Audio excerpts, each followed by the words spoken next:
go ahead and move on to theme number 2. All right.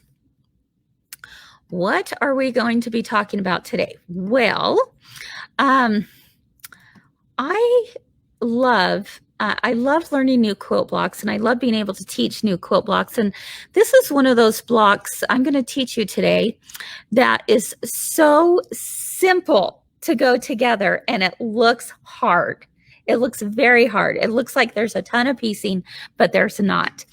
And so I'd like to first start out by asking the question, how many of you have done a Delectable Mountains block? Okay, a Delectable Mountains block. All right. So, it looks like Kathy's on here too. So, thank you, Elisa. You were able to get a link in there. All right. The Delectable Mountains. This is just such a fun block to make. I'm super excited. So I'm going to share with you some pictures because maybe some of you might not know what a Delectable Mountains block is. I'm also going to give you a little bit of back history about this block because it's been around for a long, long, long time. It dates back to the 1600s. Okay. Isn't that so cool? That quilting has been around forever and ever and ever and ever, right? So it dates back to the 1600s. So let me bring up a picture of one, and then I'll tell you a little bit of the story behind it. So this is what might be referred. There's a lot of different ways to do it too, but this is probably the most common way to use it is the Delectable Mountains block. You can see it looks like there's a ton of piecing to it. Oh my goodness. And you go, oh no, all those angles. Oh my goodness, you guys, you're going to be blown away because it's so much fun to make. So let me share with you. This was the picture I found that's one of the earliest Delectable Mountains blocks. So let me share with you the story about this. This was in 1968. John Bunyan published The Pilgrim's Progress. Okay, and it was an allegory based on the scriptures. And this book was mostly widely read for about 200 years, besides the Bible. Okay, and in fact, it was this book and the Bible were probably the only two books that were in most homes. So Pilgrim's Progress was found in most homes, just like Bibles were. And many children were taught to read from this book. So this is all this research I've been doing and preparing for today. Was I wanted to find out what was the history of this block, because I know it's been around for a long time. So this is what I found. Delectable Mountain quilt block pattern gets its name from a passage in the book. So in John Bunyan's book is where this gets its name. So in the book, Christian and Hopeful Journey from the City of Destruction, which is Earth, to the Delectable Mountains in order to reach the celestial city, which is heaven. So because this was such an important part of homes and in American families' homes, it was only natural that people named this quilt after it. So it's one of the few quilt blocks that has a universal name, and it's been around until the 19th century. Okay. And Ladies Art Company included it in their catalog back in 1898. So this is the picture that was found in the quilt index of a simple designed Delectable Mountains from the last quarter of the 19th century. There you go. So there's a little history for you, little history lesson on what this block is. Okay, and how it got its name. So, let's see. So now what I want to do is I want to show you a few examples, and then I'm going to show you how simple it is to go together.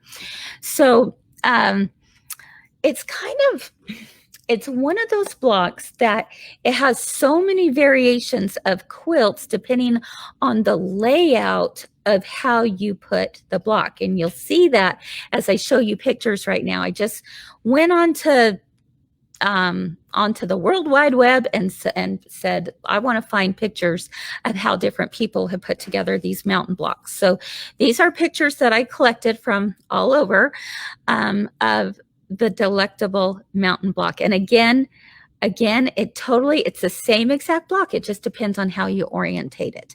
So we've got one here. So, oh, I love this one. This is from Bonnie Hunter. Love it.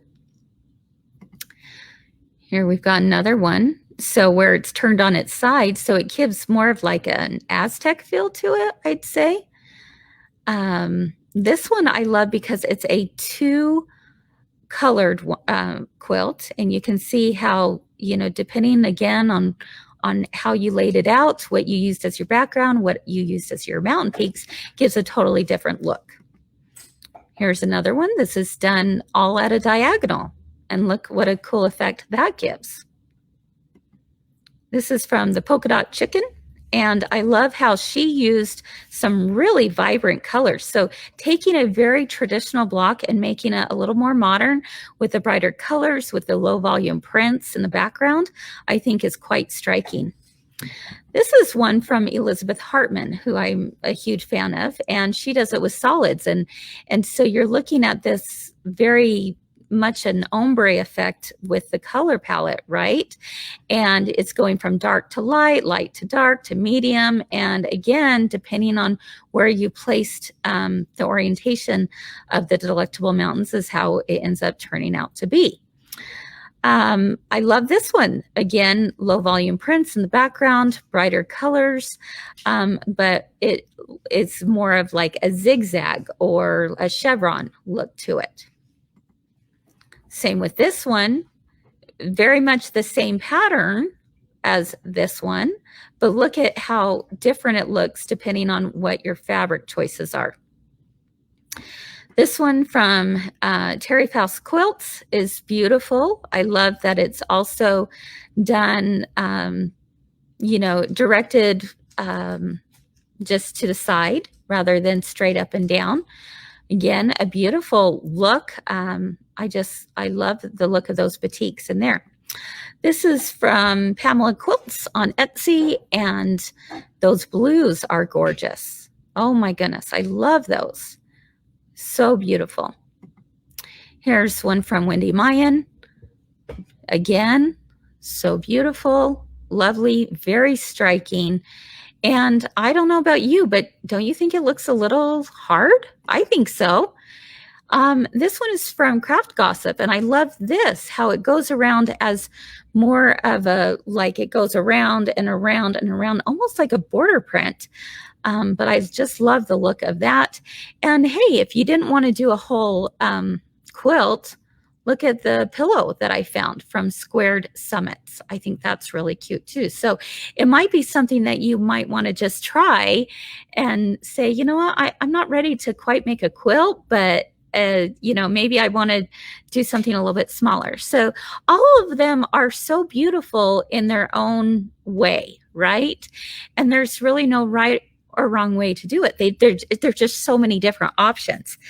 But would you believe that that whole thing, each of those blocks are based off of something that I know all of you know how to do already, and that is a half square triangle. Would you believe that? Let me say that again. All of those blocks are based off of something I bet 99% of you know how to do already, and that is a half square triangle. So let me take you step by step of how simple this is. Okay, so I went ahead and cut out, and I've got directions for you. So no worries there. All righty. Get myself situated here. I'm doing this based off of an 8-inch half square triangle.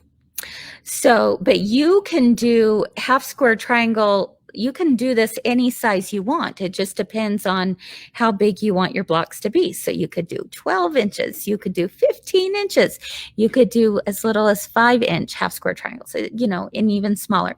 It doesn't really matter, okay? So, but today for the little tutorial, I'm going to do it based off of an 8-inch half square triangle. So what I want to do first is I want to cut 2 squares, a color, and this is a low volume print. Okay, so you know, a dark and a light, and I'm going to cut these to be 8.5 inches because I want to have them finish at 8, and actually when it's sewn in, it will finish at 7.5. But the reason why I do the 8.5 is because I want to square them up. All right, so you're going to put right side facing up on one square and put your other side facing, right side facing down. So you're placing them one on top of the other. You can see here that I have already drawn my lines. Let me show you there, which is going from diagonal to diagonal. Well, kind of. It's a 1/4 inch on each side of the diagonal. So if I were to just mark you know, a line from going from corner to corner, I would sew a 1/4 inch on each line. But because I have the little magic wand, this makes it really easy where I just simply place it right there, going from corner to corner. I take my marking pen and I just mark a line on both sides. All right. That will give me a 1/4 inch from each side of the center. Now what I want to do is I want to sew on both of those lines. So we're going to bring this right over here to my sewing machine. All righty. There we go. And again, I'm just sewing directly on the line.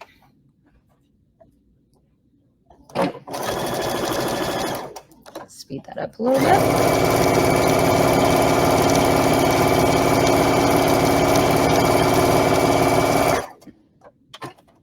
Okay, and I'm going to turn it around. Oops. And do it the other side. Now this is a great project to do with chain piecing if you just wanted to go one in front of the other.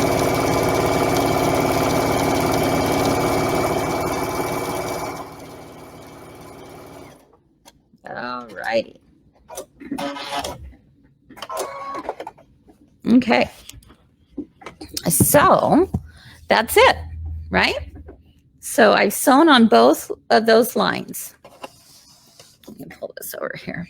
Okay, so now what I'll do, bring this down,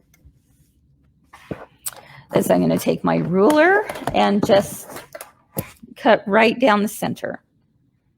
And this will give me my my 2 half square triangles, just like this. I'm going to go ahead and finger press these out. I don't have an iron right next to me, and that's totally okay because for the demo, just know that these are pressed out, and I'm going to press towards the dark side. I would also take the time right now to square them up to 8 inches. And I could do that with either the Quilt in a Day half square triangle ruler or the Tucker Trimmer 3 on this one. If I were doing bigger blocks, and the 8-inch block is a little bit bigger, you could square it up that way. You could also simply like take it to your mat and go, okay, I need to cut a little smidgen off here and a little smidgen off there. There's lots of ways you could do this. You could have a larger 8-inch ruler, but this one's not large enough. This is a 6. So we're going to pretend that I have squared these up. All right, we're going to pretend because I don't have those rulers right here in front of me. But that's not what the most important part is, okay? But what you do want to know is that these are 8-inch squares, half square triangles. So from here, this is what we're going to do. We're going to treat it like it's a mountain. Okay? So sing it with me. Ain't no mountain high enough. Thank you, Allison. No river or valley river low enough. Yeah, there we go. See, there we go. Because you have to get in the mountain mood, right? High on the mountain top. Yeah, you know, there's lots of mountain songs, right? you could be singing. The hills are alive. Oh, the hills are alive. There you go. There you go. Exactly. So see what I've done here is I've created a mountain. I'm going up the mountain. I'm going down the mountain. All this is, everyone, is 2 half square triangles. Do you see that? That's all. And you all know how to do that. So here you go. This is as easy as it is. So, oh, Rocky Mountain High. There we go, Janine. Oh, yeah. Rocky Mountain High. Colorado. Oh, no, you don't want to hear me go high. Okay. So, what I'm going to do, I could make it go up gradually, or I can make it steeper depending on how wide I want. I'm not going to worry about that right now. All I'm going to tell you is that for this block in particular, I'm going to trim off these dog ears because I want you to be able to see this very clearly here. This is 8 inches. I'm going to divide it into 4. So I'm going to cut 2, 2, 2, and 2. And 2, and 2, and 2. All right. So I'm going to take my ruler. Allison, have you seen how easy this block is? No, I'm watching it. Oh my gosh, it is something else. Okay, I got 2. This is going to knock your socks off, friends. Okay, it already. Can you see it? Can you see it happening? There we go. Okay, so I cut this one into 4 different strips. And I'm going to cut this one into 4 different strips. Now, if you wanted that mountain to have more jogs in it, then maybe you're going to cut them down into 1-inch strips. You just divide it. Whatever size you do, you just divide it equally. All right, here we go. And one more cut. Okay. So I've cut my mountain apart. There we go. Can you see that? Now we're going to pretend, oh yeah, stripology ruler would make this so easy to cut. You're absolutely right, Patricia. For those of you who might not know what the stripology ruler is, it's a large ruler that has slots in it. So you could just put it all down at once and you just go through the slots, which is pretty snazzy for sure. But you can see that. Do you see how this used to be 1 square, half square triangle? This used to be 1 half square triangle. So we've got them divided up into 2-inch strips. I'm going to pretend that this is number 1, 2, 3, 4, 5, 6, 7, 8. I'm going from left to right. 1, 2, 3, 4, 5, 6, 7, 8. Guess what you have to do to put the delectable mountain together? You go backwards. You go backwards. So I'm going to take the one on my furthest right, and I'm going to put it in front of me right here. I'm going to take number 7, put it right in front of me. Number 6, right in front of me. Number 5, right in front of me. Is this the coolest thing? Number 4, 3, 2, and 1. Blast off. There we go. And there, my friends, is the delectable mountain block. Was that so easy or what? I'm going to pull this around so you can see it. That's how easy it is. So simple, right? So yes, you could have this all be one color. You could vary the colors. Maybe you want to have it be very scrappy. No problem. Make it as scrappy as you want, right? Because you could do all different half square triangles, and then you mix them up. And it doesn't matter, like if this is in the number 2 spot, any other one that's in the number 2 spot can be there. You know, they're interchangeable. So all you have to do now is you just sew these strips together just with a 1/4 inch seam allowance, and you have the Delectable Mountains block. Now, this is not the way they did it back in let's see, what did I say? It was like end of the 19th century. So 1680 something was when John Bunyan came out with the book. But then it was a little bit later that they decided, because this was something that was in most American homes, that they decided to come up with this block. So what was interesting to me was the way they were doing it was, they didn't really talk about half square triangles necessarily. I mean, they did and they didn't. It was like they cut templates out to do this kind of thing, and they cut cardboard boxes and they, things like that in order to create templates to make this.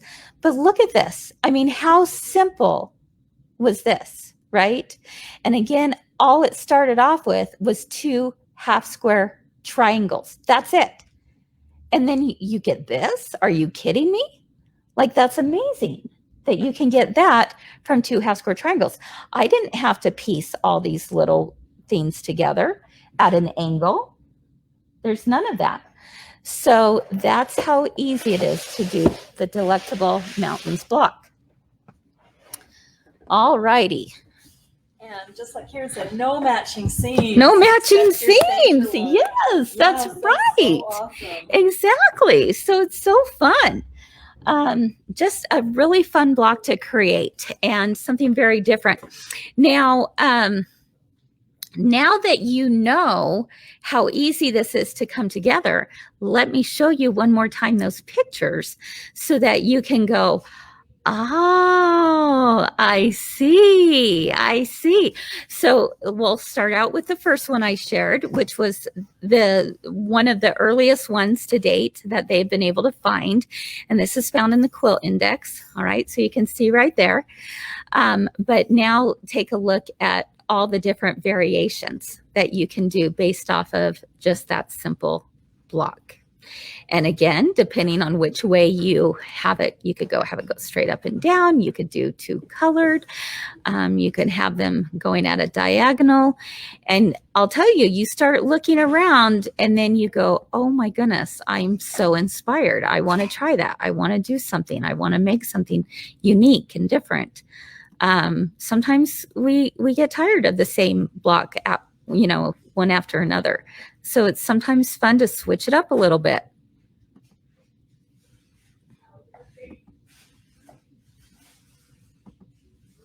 And there you go. All right. So that was theme number 2.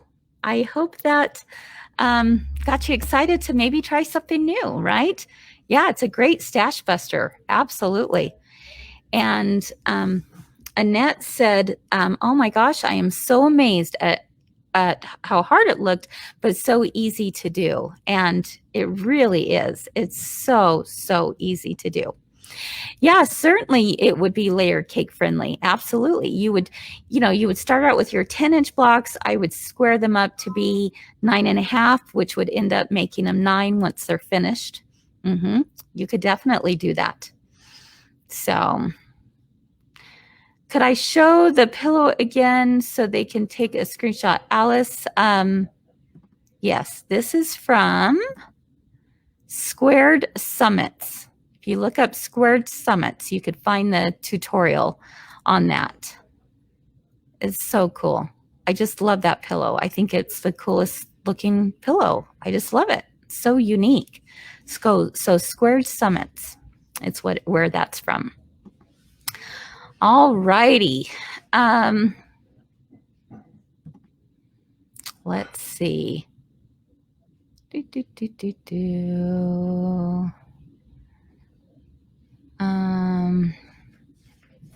Ooh, that sounds wonderful, Vicki. She said her sister loves this pattern, has used it in the Southwest colors for her son's queen size quilt, along with a few other things. I love that.